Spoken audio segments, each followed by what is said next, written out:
Chicken sandwich তো সবাই খেয়েছেন, কিন্তু কোকোনাট স্যান্ডউইচ বা নারিকেলের স্যান্ডউইচ কি কেউ কখনো খেয়েছেন? জি হ্যাঁ, আজ আমি সেই অসাধারণ রেসিপিটি আপনাদের সাথে শেয়ার করব।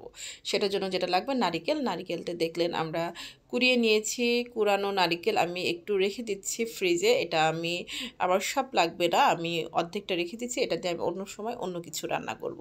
এই বয়মে আমি রেখে দিয়েছি, সুন্দর করে আমি ডিপে রেখে দিব। এখন আমি মেন কাজে আসি, সেটা হচ্ছে আমার স্যান্ডউইচ করার জন্য মেন যে ইনগ্রিডিয়েন্ট সেটা হচ্ছে পাউরুটি। আমার পাউরুটি লাগছে, আমি পাউরুটি নিয়ে নিয়েছি। এখন আমি সুন্দর করে সাইড থেকে কেটে নিব একটি চাকুর সাহায্যে। আমি পাউরুটিগুলোর সাইড থেকে এভাবে কেটে নিয়েছি। এটা দিয়ে আমি অন্য একটি রেসিপি বানাবো, সেটা আমি আপনাদের সাথে শেয়ার করব। এখন আমার স্যান্ডউইচের জন্য যেটা লাগবে মেয়োনিজটা আমি দোকান থেকে কিনবো না, আমি নিজে বাসায় বানাবো।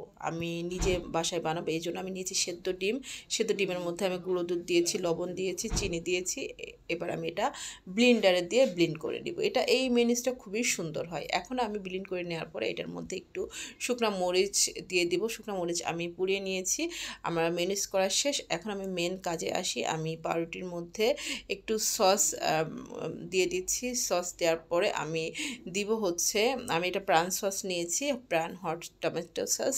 এটার পরে আমি দিব হচ্ছে মেয়োনিজ। আমি দেখতে পাচ্ছি খুব সুন্দর করে ব্রাশ করে নিচ্ছি মেয়োনিজটা কিন্তু খুবই সুন্দর হয়েছে, দোকানের থেকে হাজার গুণ ভালো। আপনারা বাসায় এটা ট্রাই করবেন। মেয়োনিজটা আসলে খেতে খুবই মজা লাগে এভাবে বানাইলে।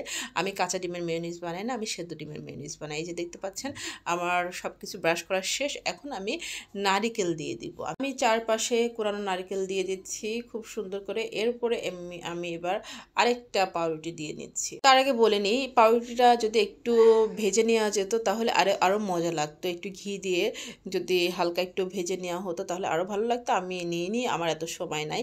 আমি এই যে দেখতে পাচ্ছেন আমি আরেকটি পাউরুটি দিয়ে দিয়েছি এটার উপরে। এখন যদি সুন্দর করে কেটে নেওয়া হতো আরও ভালো হতো, কিন্তু কি দরকার, আমরা তো নিজেরাই খাবো। আমি এই জন্য কাটিনি, এভাবে আসলে চালিয়ে দিয়েছি। এটা খুবই মজার একটি রেসিপি। আপনারা বাসায় বানিয়ে খাবেন, প্রিয়জনকে খাওয়াবেন, দেখবেন আপনার প্রেমে পড়ে যাবে। আমার খুবই ভালো লেগেছে।